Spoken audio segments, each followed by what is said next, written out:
नमस्कार दोस्तों, कलयुग के चमत्कार संतों की वाणी में आप सबका स्वागत है। दोस्तों, अधिक मास चल रहा है जो कि 16 अगस्त तक रहेगा। इस पुरुषोत्तम मास में जरूरतमंद लोगों को धन और अनाज का दान करने की परंपरा है। अधिक मास में किए गए दान का पुण्य पूरे परिवार को मिलता है। आमतौर पर हम ये देखते हैं कि ज़्यादातर स्त्रियाँ ही मंदिरों में जाती हैं, दान पुण्य करती हैं, लेकिन हम आपको यहाँ पर ये बता दें कि जो भी स्त्री, माता, बहन अपने परिवार के लिए मंदिर में जाकर किसी जरूरतमंद व्यक्ति को दान देती है तो उस दान का फल उसके पूरे परिवार को ही मिलता है, क्योंकि माँ का स्वभाव है कि वो हर दान करते समय, कोई भी धार्मिक कार्य करते समय अपने परिवार की सुख समृद्धि ही तो मांगती है, अपने बच्चों की लंबी आयु और उनके लिए अच्छा कार्य, अच्छी शिक्षा और उनके लिए सौभाग्य की मांग ही तो माँ करती है। तो उसके द्वारा किए गए पुण्य का भगवान सारे फल उसके परिवार को देते हैं। इसमें तनिक भी संदेह नहीं है।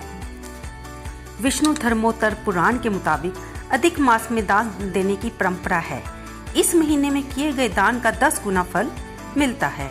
पुरुषोत्तम महीने के देवता भगवान विष्णु है, इसलिए इस महीने में उनकी कृपा पाने के लिए पूजा में नैवेद्य के रूप में पुआ बनाकर चढ़ाना चाहिए और फिर इसका प्रसाद दान देना चाहिए। पुराणों का कहना है कि पुरुषोत्तम मास में हर दिन 33 चीजें दान करके भगवान विष्णु के 33 नाम बोलने चाहिए।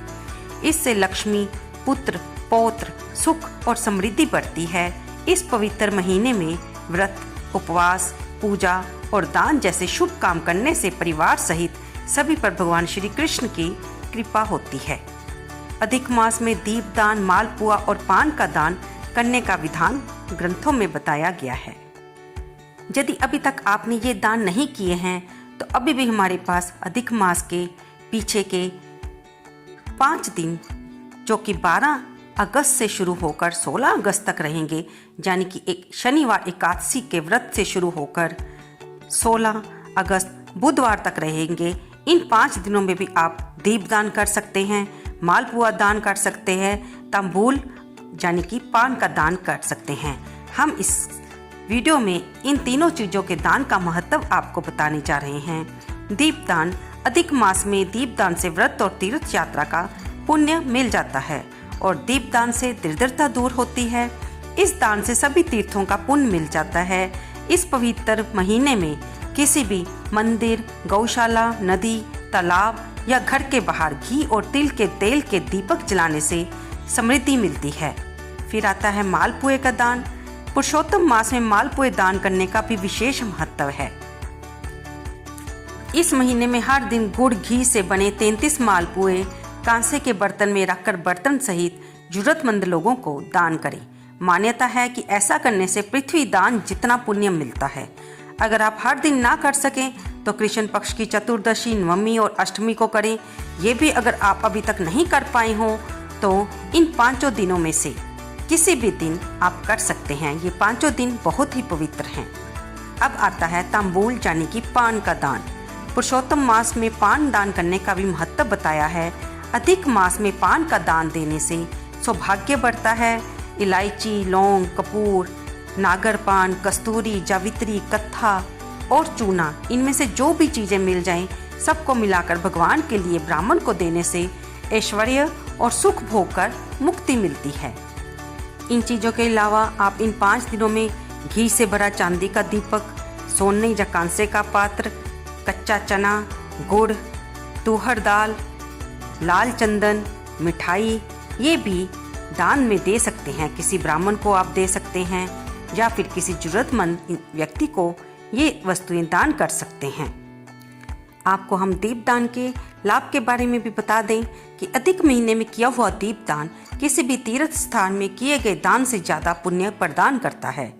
मल मास में दीपदान करने से धन, धान्य, ऐश्वर्य, पुत्र, पौत्र एवं समृद्धि प्राप्त होती है। पुरुषोत्तम मास में दीपदान करने से विवाह में हो रही देरी और पढ़ाई में आ रही परेशानियों को दूर करने में सहायता मिलती है। अधिक मास में दीपदान करने से मोक्ष की इच्छा करने वालों को मोक्ष की प्राप्ति भी होती है। और इसके अतिरिक्त जो अधिक मास में पूरा महीना दीपदान कर रहा है और या फिर अखंड दीप दान करता है, यानी कि अपने घर के मंदिर में अखंड ज्योत जगाता है, उसके पुण्य की तो कल्पना ही नहीं की जा सकती। दीपदान में हमें तिल के तेल या गाय के दूध से बने घी का प्रयोग करना चाहिए। दोस्तों, इसके अलावा आप किताबों का दान भी कर सकते हैं। पुरुषोत्तम मास में जरूरतमंद और गरीब बच्चों को किताबों का दान करना चाहिए।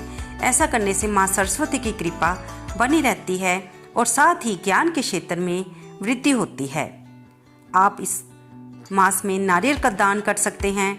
नारियल का संबंध माँ लक्ष्मी से माना जाता है, इसलिए नारियल का दान अवश्य करना चाहिए। इससे जीवन में सुख समृद्धि का वास रहता है, साथ ही माँ लक्ष्मी की कृपा प्राप्त होती है और वहीं पर धन धान्य की भी जीवन में कमी नहीं रहती है। इसके अलावा आप पीले रंग के वस्त्रों का दान कर सकते हैं। गरीब और जरूरतमंद लोगों को वस्त्र दान करना चाहिए। ऐसा करने से भगवान विष्णु का आशीर्वाद प्राप्त होता है और सकारात्मकता का वास रहता है और आर्थिक स्थिति भी अच्छी बनी रहती है। तो दोस्तों, ये थी अधिक मास में दान देने के बारे में जानकारी कि अगर आप अभी तक नहीं कर पाए हैं, ये जानकारी आपको सिर्फ ये याद कराने के लिए है कि अब जो 5 दिन 12 अगस्त से 16 अगस्त के रह गए हैं, उसमें आप इन चीज़ों का दान करके अपने जीवन को सफल करें और अपनी आर्थिक परेशानियों से छुटकारा पाएं। आपको ये वीडियो कैसी लगी कृपया इसे लाइक करें, शेयर करें और इसमें कमेंट बॉक्स में जय विष्णु भगवान लिखना